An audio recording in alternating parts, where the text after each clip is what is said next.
porque elas pertencem ao culto do Senhor. Tá bom, meus irmãos?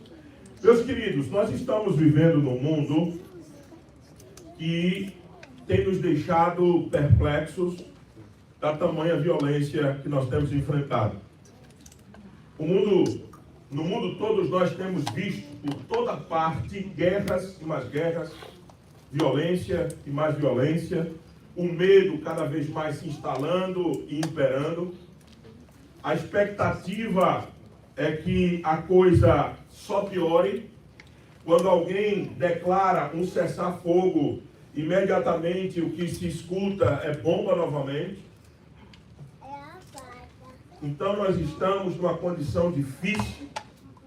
A expectativa é que nós poderemos a qualquer momento ser o próximo alvo. Nossas famílias, nosso país, nossa igreja. Semana passada fui abordado por um diácono da nossa igreja lá em Orlando e me perguntava aflito: pastor, o senhor viu o que aconteceu? Eu disse: o quê? Ele disse: hoje, no estado de Michigan, alguém entrou dentro da igreja e atirou em todos os irmãos. Ele está, ou pelo menos em direção aos irmãos. Domingo passado. E a gente fica naquela expectativa: quando será a minha vez? Ou então, quando é que isso está tão próximo de mim? Famílias, amigos, vizinhos, polícias, nada parece nos dar segurança. Já demonstraram que todo o sistema é falho, fraco. O sistema de proteção, segurança pública, tudo é fraco, muito frágil. Não conseguem impedir a velocidade da maldade do coração dos homens e o desejo por poder, por prevalecer. Tornam os homens insanos, tornam os homens quase com atitudes bestiais. Parecem feras indomadas que só se saciam quando têm o seu objetivo conquistado. E se fosse um objetivo comum, se fosse algo extraordinário para todos, mas não, só por causa de poder, só por demonstração de força, só porque querem escrever os seus nomes na história do mundo, só porque querem ser lembrados. O que nós assistimos hoje é novo? Não. Vocês acabaram uma série lá em Gênesis, onde a gente viu que a primeira coisa que se fazia para se perpetuar era colocar o nome nas cidades. Aquela torre de Babel mostra que os homens queriam que o nome deles fosse estabelecido nos céus. Há algo diferente hoje. Nomes em torres. Nomes na lista das nações, das cabeças das nações. Há algo diferente hoje. Ou a mera repetição do que nós sempre assistimos na história da humanidade. Os homens querendo demonstrar força, poder. Não é nada novo, meus irmãos. Agora, é inevitável nos perguntar: há solução para isso? Há saída para este mundo? Se existe de fato o que ser feito para poder melhorar essas coisas, o que fazer? Porque parece que todos os programas, a ONU vive vendida. Agora, no último episódio, ela simplesmente disse: não há como mediar, não há como fazer absolutamente nada. Estamos à mercê de quem? De homens? De programas? Aonde isso vai parar? A esperança humana é sempre que exista algo a ser feito. Critique.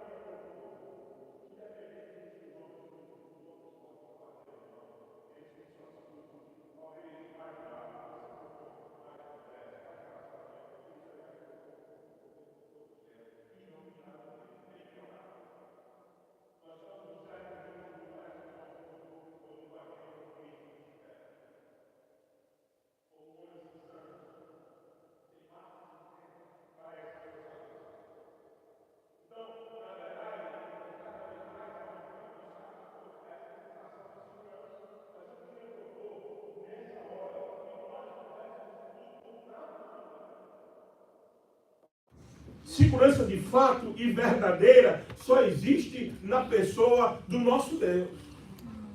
Só existe.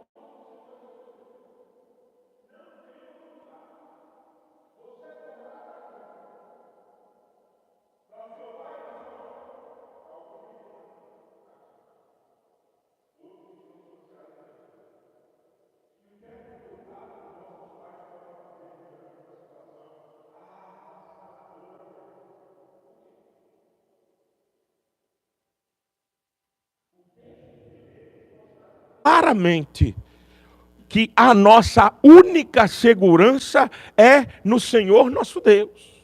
O apóstolo Paulo em Romanos demonstra claramente que em Cristo nós estamos seguros tanto física quanto espiritualmente.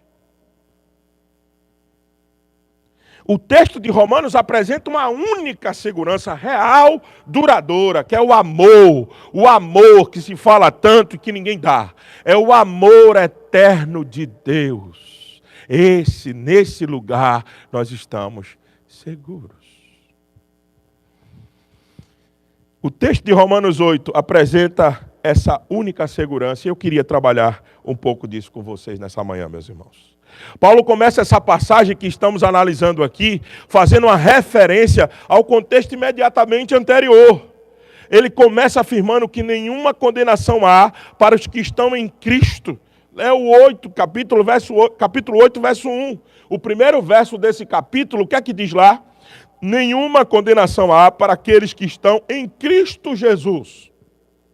Esse é o capítulo, talvez, um dos capítulos mais espetaculares das Escrituras, o capítulo 8 de Romanos. E ele começa dizendo no verso 1 que nenhuma condenação há para aqueles que estão em Cristo.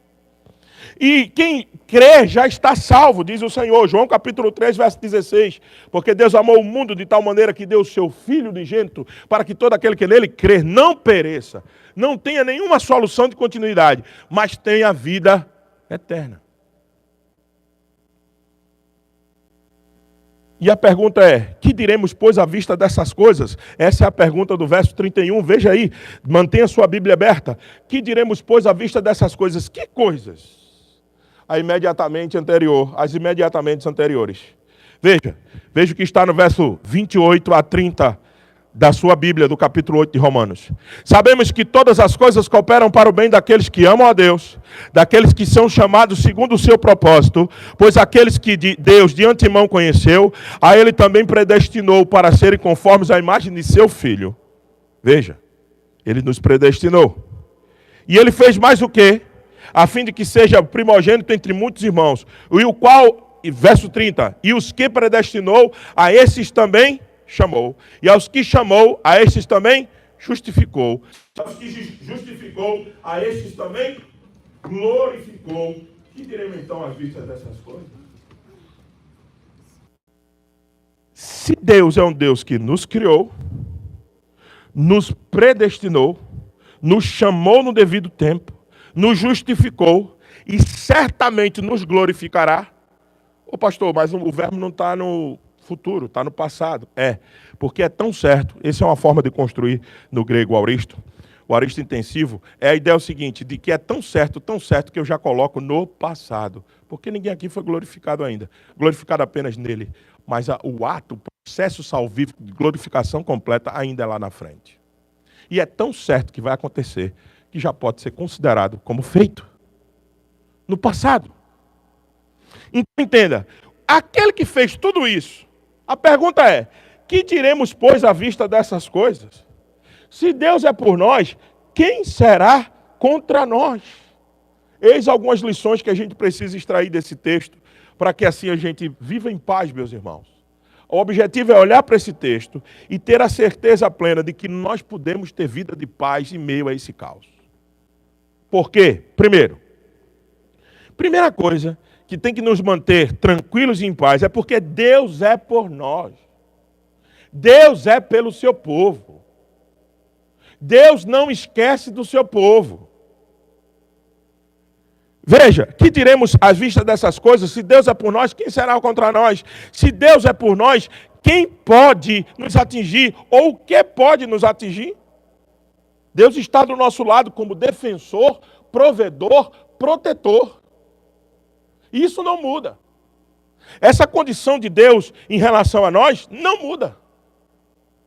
O que pode mudar? Nada. Nem altura, nem profundidade, nem potestade, nem coisa do presente, nem do porvir. Nada muda a condição de Deus estar conosco. Nada.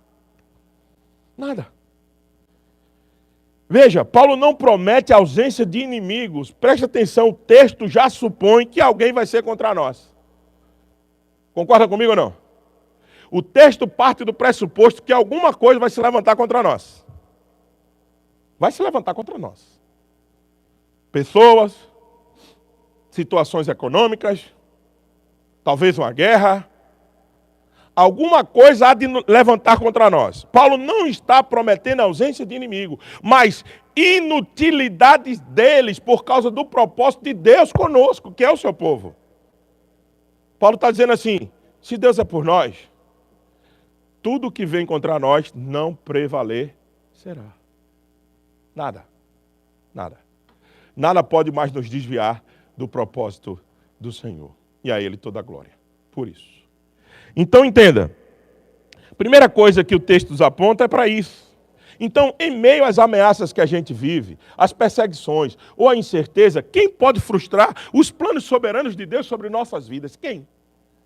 Isso nos chama uma confiança, meus irmãos, uma coragem, especialmente quando o medo tenta nos paralisar. Eu disse às crianças, como é que a gente faz quando a gente está com medo? Geralmente a tentativa, a coisa mais comum que a gente faz é paralisar. O medo parece que nos leva a parar. Mas aqui a gente tem o reverso. Se toda a inimizade, ou se todos os inimigos tentam levantar contra nós, nós temos a certeza que Deus é por nós, então a gente tem que ter confiança e coragem. Nós vamos vencer, de uma maneira ou de outra. Nós venceremos. Isso não é uma linguagem triunfalista. Vocês vão ver que lá no final do capítulo, o texto vai dizer que em Cristo nós somos mais do que vencedores. Então essa é a primeira grande verdade desse texto. E a aplicação desse primeiro ponto é coragem. Tenha confiança. Deus é contigo, então ande, marche. Não pare. Quando o medo quis atemorizar Moisés e o povo na travessia do mar, eu acho interessante aquela passagem. No português parece que não tem muito nesse sentido, mas parece que a pontuação hebraica, sobretudo a cantalização no hebraico, parece que aponta mais para isso. Você vê Moisés dizendo o seguinte, tem colunas de paredes de cânion ao meu lado, Senhor. O farol está logo ali. E aqui está o mar. O que é que Moisés faz? O que todo mundo tem que fazer quando está com medo. Clama ao Senhor. Só que a resposta de Deus parece um pouco atravessada. Vocês concordam comigo? Vocês se lembram daquele texto? Como é que Deus responde a Moisés nessa hora? Por que clamas a mim? Eu se estou no lugar de Moisés, eu digo, o senhor está de brincation, né? Não é? Não é isso que diz o grande inglês da gente brasileirado, né?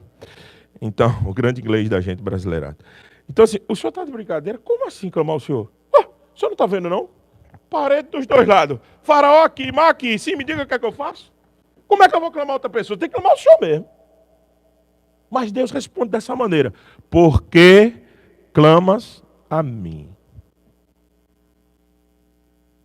Estranho, não é?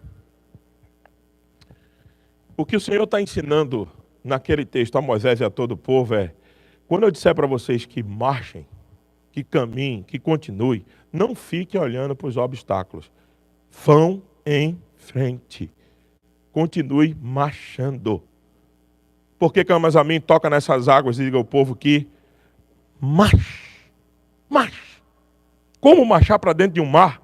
Como marchar para um precipício? Como é que eu posso marchar se eu estou vendo que na minha frente tem algo que é muito perigoso, Senhor?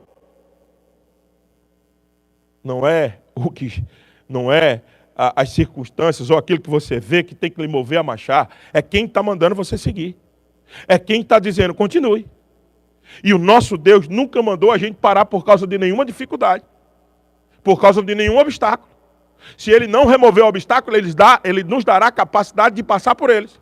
E se ali for o fim da linha, se ali for o momento no qual nós encontraremos com a morte, nós até para ela já temos uma vitória garantida. Porque com eles reinaremos eternamente. Então o povo do Senhor não seguia por vistas circunstâncias, mas ele seguia por confiança e coragem. Confie, continue, vá em frente. Segunda coisa que a gente pode estar tranquilo é que Deus não é um cara como a gente conhece muitos, inclusive talvez eu, você, façamos isso. A gente sempre para incentivar alguém diz assim, vai lá, eu estou contigo, é ou não é? Mas só basta a pessoa precisar de $10, essa pessoa foge, some, desaparece. É ou não é assim? Deus não é esse tipo de Deus. Vai lá, eu estou com vocês, Deus abençoe vocês, vai em frente, pode ficar tranquilo, eu estou com vocês. Não. O nosso Deus não é um Deus estimulador. Não é um Deus apenas que nos estimula a continuar. Ele é um Deus que dá prova que nós estamos seguros nele. Como? Veja o verso 32. O 31 diz, que diremos, pois, à vista dessas coisas? Que coisas? Aquela, todo o processo de salvação. Se Deus é por nós, quem será contra nós? A gente já explicou isso. E agora o 32. Aquele que não poupou o seu próprio filho, mas por todos nós nos entregou, será que há uma possibilidade de ele não nos dar com ele, graciosamente, todas as coisas? Se Deus deu aquilo de mais precioso que ele tinha, o seu único filho, para morrer em nosso lugar, o que é que ele não nos dará? O que é impossível esse Deus nos dar, meus irmãos? O que é? O quê? Veja, a lógica do apóstolo Paulo, sabe por que a gente pode confiar que se Deus é por nós, quem será contra nós? Porque ele provou, ele não só disse assim, vamos lá gente, vamos. Não, vão, porque eu já mostrei para vocês o que eu posso fazer. Eu matei meu filho por causa do pecado de vocês e ressuscitei-o. E agora ele comigo reina. E é por causa disso que eu posso dizer a vocês, vão. Porque eu já provei para vocês que estou com vocês. Então, como é que a gente vive em paz? Primeiro, porque Deus está conosco. E segundo, porque Ele já provou o seu amor para conosco em Cristo Jesus. Veja, Ele não poupou. Está aqui o texto, não está?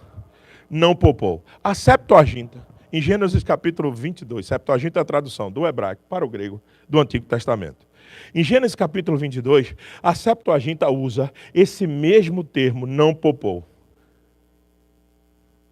Para quem? Para Abraão com Isaac. Lá no capítulo 22, no Monte Moriá. Para Deus, Isaac matou seu filho. Lembra-se disso? Ele não poupou. Então veja, o que é interessante nessa passagem é que Abraão, aqui é a lembrança da história de Abraão. Paulo está aproveitando para lembrar para nós, Abraão não precisou matar. De fato, não. Ele levantou para matar, mas Deus disse o quê? Pare. Mas Deus não. Deus não fez como Abraão. Deus matou o seu filho por nós. Ele não poupou o seu filho por nós. O que você pode dizer diante disso? O que você entregou a esse Deus do tamanho que Ele entregou para você? O quê? O que eu fiz para merecer isso daqui? Por que eu ainda tenho dúvidas de um Deus que pode fazer isso que Ele fez, se Ele não pode controlar todas as circunstâncias do mundo, se Ele prova do seu grande poder em matar o seu filho e ressuscitá-lo e fazê-lo governar sobre nós? Qual é a guerrinha dos homens que Ele não pode acabar?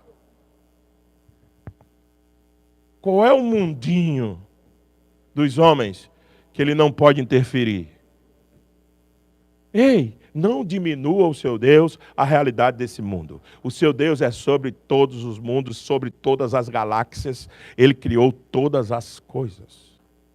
Essa é a visão que você tem que ter de Deus. Não um cara legal que te ajuda na hora que você está com a crise de ansiedade. Não. Ele não é seu amigo oculto. Ele é o Deus soberano do universo, que está sentado na redondeza da terra, que mediu o céu a palmo, que no terço de uma efa pesou o pó da terra. Ele é aquele que na palma de sua mão controla todas as coisas. Quem poderemos comparar com ele? Absolutamente nada. E ninguém. Então, eu sempre tenho repetido isso aqui. Desespero não combina com cristão. Conosco não. Nós podemos ter medo ali, ansiedade aqui, mas vida desesperada, não. Porque faltou o trabalho, porque faltou... Não, esse Deus não poupou o seu filho, entregou por nós. Jesus foi entregue por amor a nós. Não por acaso ou fraqueza de Deus. Se Deus fez o maior de todas as coisas, quer entregar o seu filho, Ele não nos dará o menor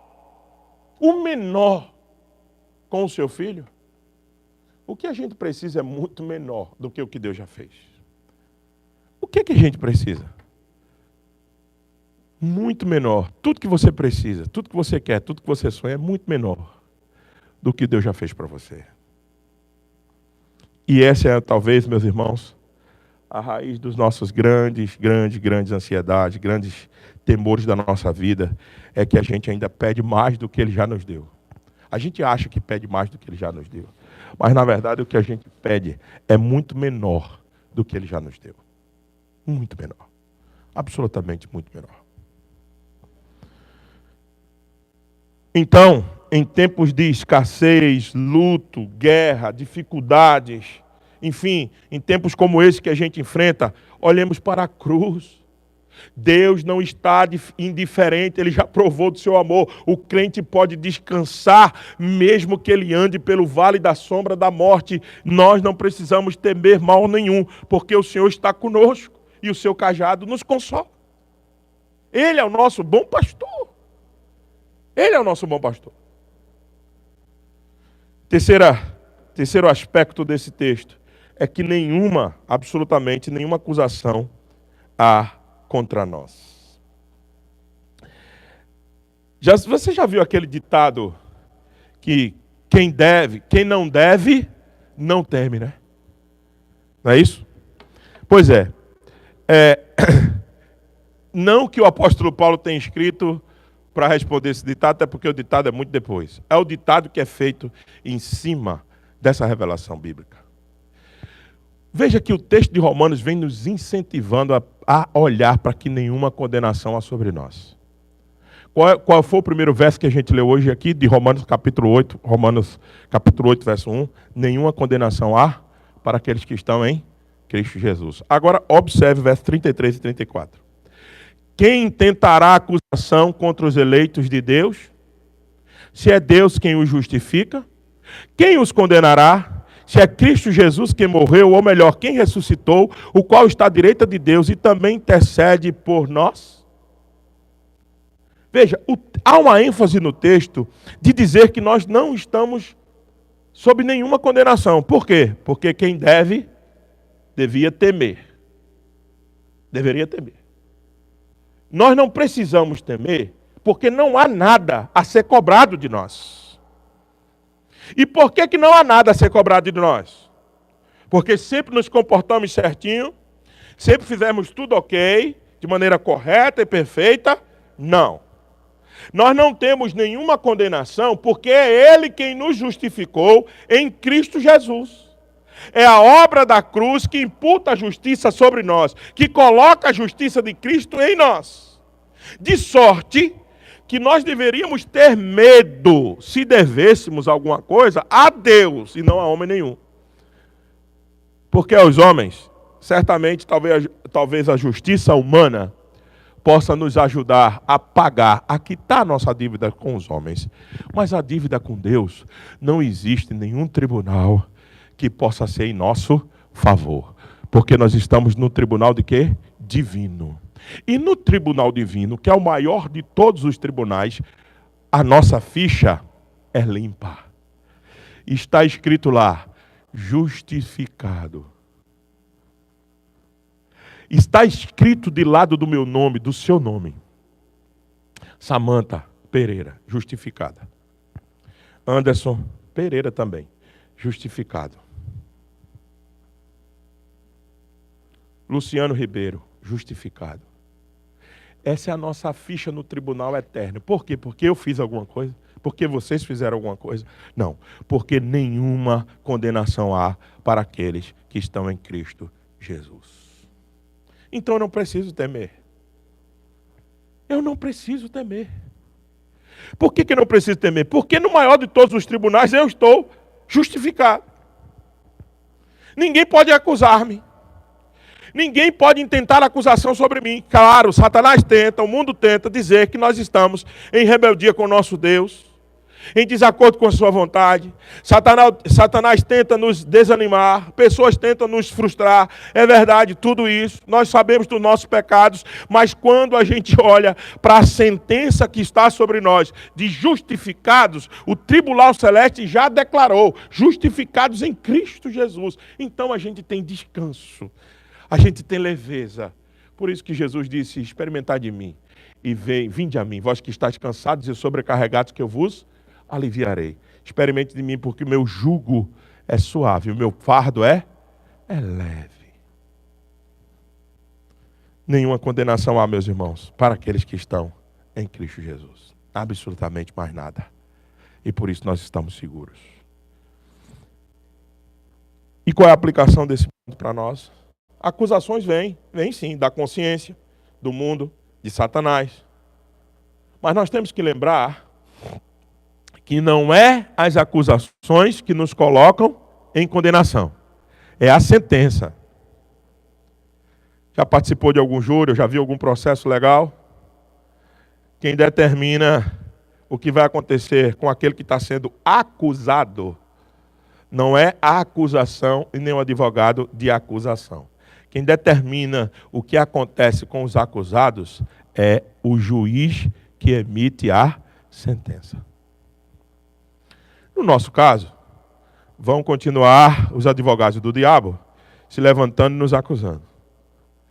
Mas o problema é que eles só fazem tentar, mas o decreto do juiz já é eterno. Eles estão justificados. Isso tem que trazer paz para nós, meus irmãos. Isso tem que fazer com que, quando a gente leia as notícias nas redes sociais, nos jornais, quando a gente assiste os programas, parece que o mundo está dissolvendo, caindo na nossa frente, a gente tem a tranquilidade de dizer o seguinte: eu não devo nada ao meu Deus, porque Ele já fez tudo por mim, e agora eu estou em suas mãos. E se o mundo vier a acabar, não importa, com Ele eu reinarei eternamente. É assim que pensa um servo de Deus. Ele não vive se movendo porque, agora o ICE está fazendo não sei o quê. Agora o mundo está entrando em colapso de guerra. Agora o dólar disparou. Agora, o servo de Deus não vive por isso. O servo de Deus tem que ter a mente da palavra do Senhor. No livro de Abacuque, quando Abacuque tinha suas incertezas, no final ele acaba dizendo, no capítulo 3, verso 18 em diante, ainda que o fruto da oliveira minta, ou seja, que não apareça fruto na videira, ainda que nos currais não haja gado. Veja, ele está falando de necessidade o quê? Básica, de comida. Ainda que o fruto da oliveira minta, ainda que o curral não haja gado, mas mesmo assim eu continuarei louvando ao Senhor. Continuarei louvando ao Senhor. Porque Ele que cuida de mim. Quarta coisa que está igualmente no texto. Nada pode nos separar do amor de Deus. Veja o verso 35 da sua Bíblia.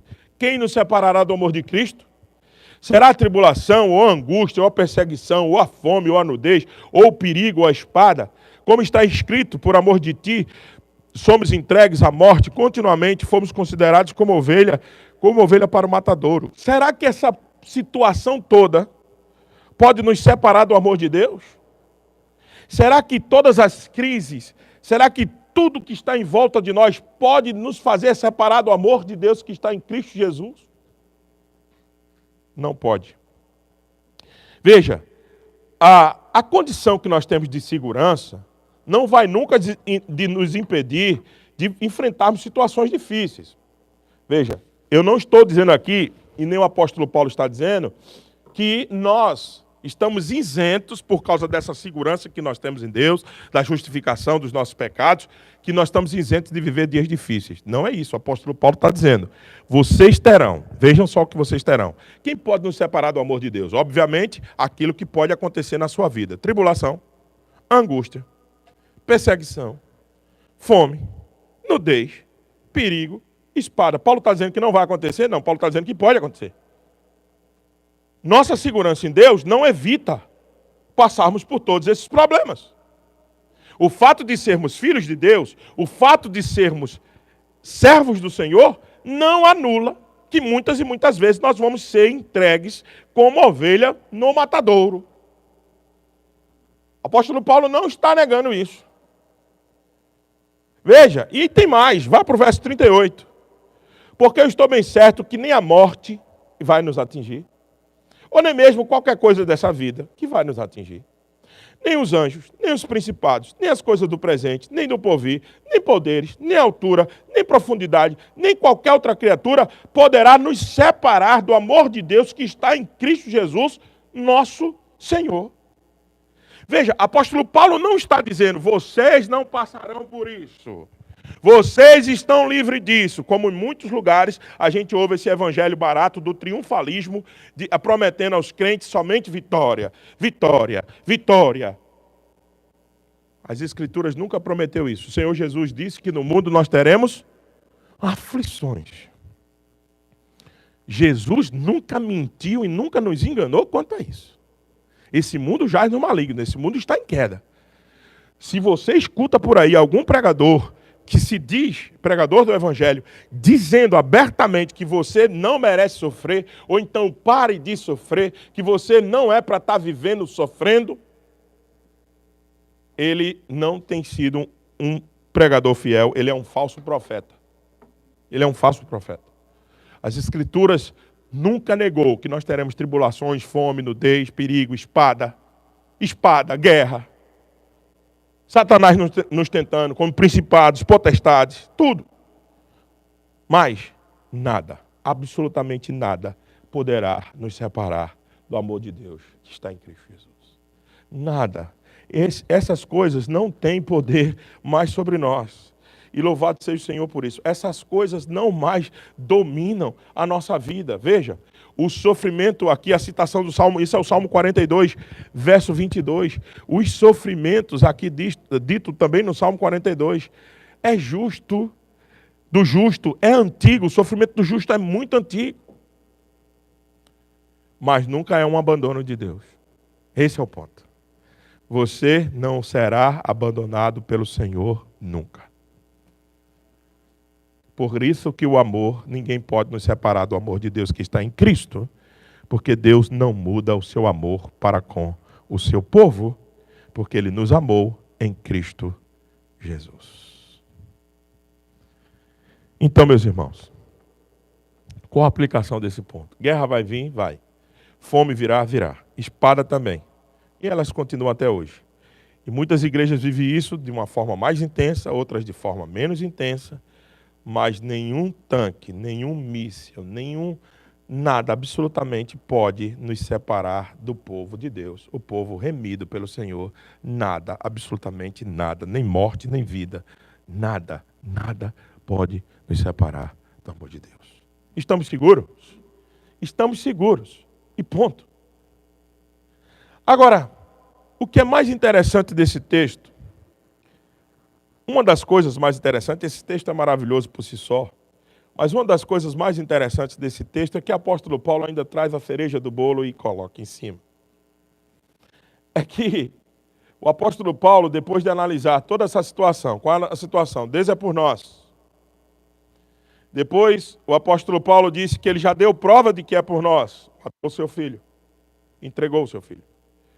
Depois, o apóstolo Paulo trabalha a ideia de que nós não temos nenhuma condenação. E depois, ainda, insistindo nessa linha de raciocínio, Paulo diz, nós, nada, absolutamente nada pode nos separar do amor de Deus.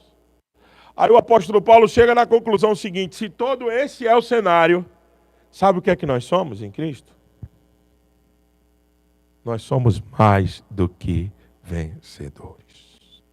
Veja o verso 37. Em todas estas coisas. Que coisas? Aquele acabou de dizer. Aquele acabou de trabalhar o raciocínio. Deus é por nós, já enviou o seu Filho, nós não temos nenhuma condenação. Nada pode nos separar do amor dele. Ele não muda o seu amor. É uma condição incondicional. Então, se tudo essa é verdade, sabe quem somos? Sabe o que é que nos define? É que nós somos aquele time que está jogando, mas já sabemos qual é o resultado. Nós vamos vencer. Porque em todas essas coisas, porém, nós somos mais do que vencedores por meio daquele que nos amou. E nós não somos vencedores fora dele. Nós não somos vencedores por causa da nossa própria força, por causa do nosso próprio mérito. Nós somos vencedores por causa dele, por causa do amor dele, porque nós estamos nele. Em todas essas coisas somos mais do que vencedores por meio daquele que nos amou. Por isso nós podemos estar totalmente certos que nada, absolutamente nada, pode nos separar do amor de Deus que está em Cristo Jesus. Mais que vencedores aqui, não é qualquer tipo de vitória. É uma vitória esmagadora. Hiper é a partícula que está no termo grego. Hiper, já viu, no nosso português é hiper. Tudo que é hiper é uma super vitória. É um superlativo. No original, isso aqui não é nós somos mais do que vencedores, não. Nós somos hiper vencedores. É isso que o texto está dizendo. Nós somos mega. Como é que a turma fala aí? Blaster, né? Sei lá. Ultra. Hiper. Vencedores. É uma vitória esmagadora. Não é uma sobrevivência. Por favor, por favor. Entenda o que eu vou dizer agora. A gente aqui nunca defendeu a teologia do triunfalismo. Não vamos defender. Nós não temos nenhum tipo de compromisso com a teologia da prosperidade. Teologia da prosperidade não, mas com prosperidade bíblica. A gente sempre pregou isso aqui. São coisas diferentes. E você fique tranquilo com o que eu vou dizer, que a gente nunca tem essa linha. Agora, você não pode perder isso aqui. Preste atenção. Quando a Bíblia está nos chamando de hipervencedores, é porque ela está querendo dizer para nós, propor para nós a seguinte condição de vida. Não viva, e eu vou ter muito cuidado como dizer isso, para que você não vá para outro extremo. Mas eu vou dizer com cuidado. Não viva como você fosse um derrotado. Essa não é a sua perspectiva. Não viva como um coitadinho, se vitimizando, achando que suas lutas, que suas dificuldades é sinal da sua piedade. Às vezes não, é o sinal da sua rebeldia. Às vezes tem lutas que a gente está enfrentando por causa da nossa desobediência. Tem lutas que a gente está enfrentando por causa do nosso mau comportamento. Que a gente devia ter feito alguma coisa, a gente não fez. E a gente se escora e se escuda atrás dessas lutas, dizendo, ai, coitadinho de mim, só porque eu quero ser certo. Só porque eu quero ser correto, isso tem me acontecido. Cuidado. Muitas e muitas vezes, nós estamos colhendo o fruto daquilo que nós plantamos. Isso é Gálatas 6. Tudo que o homem plantar, isso ele ceifará. Agora, por outro lado, nós não precisamos viver, quando as coisas estiverem bem difíceis e apertadas, nós não precisamos viver vitimizados. Querendo que todo mundo tenha dó de nós e pena de nós. Não. Nós não precisamos disso. Isso não é orgulho, é viver na perspectiva de hipervencedores. Os hipervencedores, eles entendem o seguinte: toda dificuldade, todo obstáculo que a mim é proposto é para que eu treine e melhore. Todos os obstáculos da minha vida que Deus permite que eles venham até mim, é para que eu fortaleça ainda mais a minha fé e a confiança nele e eu possa viver dentro da perspectiva que ele tem para a minha vida. É assim que vive o hipervencedor. Ele não comemora a derrota. Ele aprende com elas. E ele sabe e ele não se esconde atrás de condições deploráveis. O hipervencedor em Cristo Jesus é aquele que diz assim: qualquer condição que a minha é imposta não está fora do controle do meu Deus, e Ele está me dando para que eu desenvolva o meu caráter para parecer com o seu Filho, porque eu estou unido a Ele, e como unido a esse Cristo, eu posso viver tudo aquilo que Ele quer que eu viva, inclusive minhas derrotas e os meus fracassos. Essa é a perspectiva do hipervencedor. Daquele que sabe que em Cristo ele já ganhou. Ele não vive mais olhando para essa vida como ele pudesse perder. Não, porque ele já perdeu. Todos aqueles que quiserem vir após mim, negue-se a si mesmo, toma a sua cruz e siga-me. Aquele que perder a sua vida por mim, achará. Achará. Quando a gente perde, aí é que a gente ganha. É que a gente encontra. O maior tesouro das nossas vidas não é quando a gente conquista e descobre, é quando a gente perde e encontra. Perca para ganhar.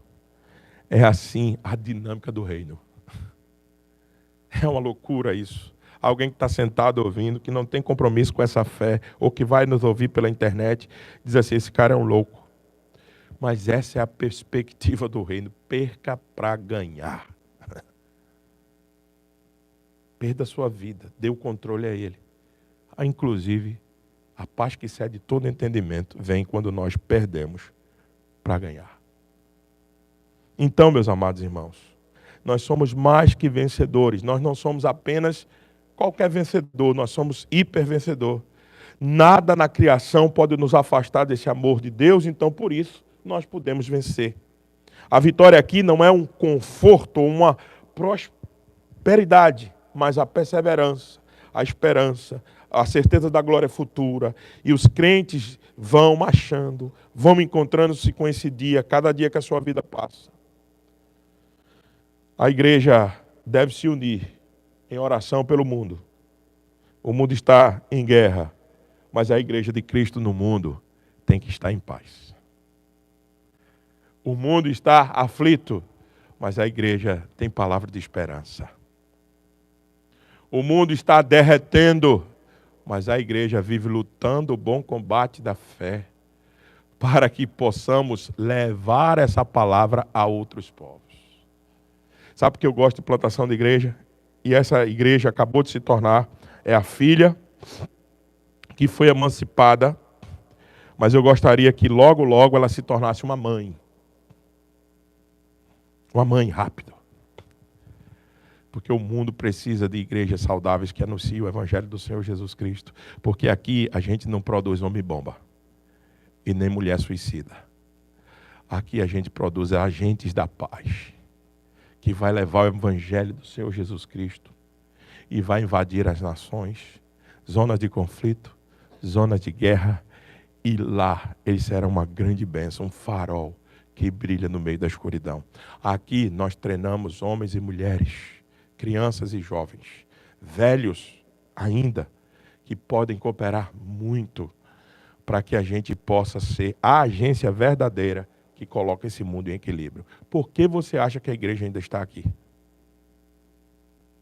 Por que você acha que a igreja ainda está nesse mundo? Para ser o sal da terra e a luz do mundo.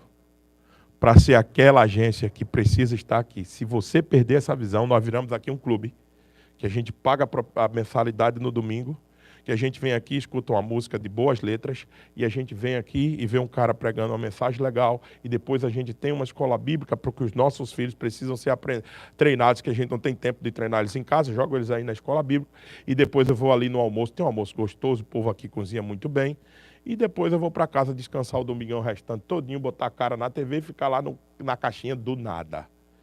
Isso é clube. E nós não somos chamados para ser clube. Nós somos chamados para ser igreja. Igreja não é só no domingo. Igreja todo dia. Igreja toda hora, todo instante. Pensando em como é que eu posso abençoar o meu vizinho do lado. Como é que eu posso abençoar os meus colegas de trabalho. Como é que eu posso mandar essa mensagem para que ela faça um efeito nesse mundo e gere paz que a gente está precisando. Que esses caras que estão no poder não sabem nada de paz. Eles só produzem mais guerras. Mas nós somos a esperança desse mundo. A igreja.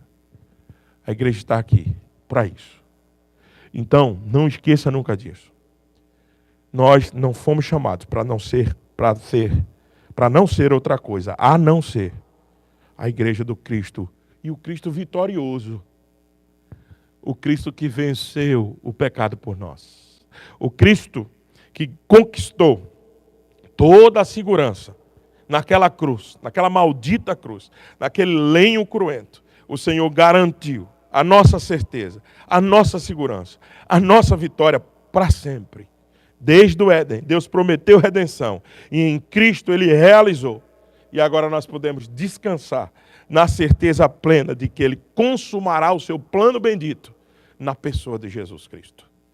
O Senhor Jesus é a figura principal, é o agente principal de toda a paz que excede todo entendimento. Sua segurança e a minha estão em Cristo. E por isso que ela não é a segurança passageira. O mundo está em guerra e Cristo reina sobre este mundo em guerra. Cristo sabe o que este mundo precisa. E Ele guarda os seus para cumprir a sua missão. Mesmo que enfrentamos espada, bombardeio, luto, mesmo que enfim a guerra estoure contra nós, mas há uma certeza ecoada das Escrituras, nem altura, nem profundidade, nem qualquer criatura poderá nos afastar do amor de Deus, que está em Cristo Jesus, nosso Senhor. Vivamos dias, meus irmãos, de paz, mesmo que o mundo esteja em guerra. Nós temos a certeza de que e a quem nós estamos servindo. Nós temos um propósito. Sigamos firmemente, sem olhar nem para a direita nem para a esquerda. Nós estamos aqui para construir belos prédios, se Ele vier, amém, nós queremos uma igreja cada vez mais confortável, música melhor cada vez mais, ensino melhor cada vez mais, ambiente mais bonito, organizado, limpo, cada vez mais, é verdade, para quê? Para que a videira cresça. Isso tudo é treliça, mas a gente quer que a videira se expanda, que a videira encontre tampa, que a videira encontre Tampa Bay, a videira encontre Flórida, a videira encontre Costa Leste, Costa Oeste, Norte do país. A igreja invada de novo a Europa e evangelize ela de novo, porque ela é pós-cristã. A gente precisa entender que nós estamos numa big missão. É a missão de Deus, de reunir o seu povo dos 4 cantos da terra. E logo, logo, Ele estará conosco eternamente. Que Deus, pois, nos abençoe. Que Ele aplique essa mensagem em nossos corações e que a gente descanse, meus irmãos. Há um frisson por todos os lados, mas a gente tem um lugar de refúgio, um lugar de paz.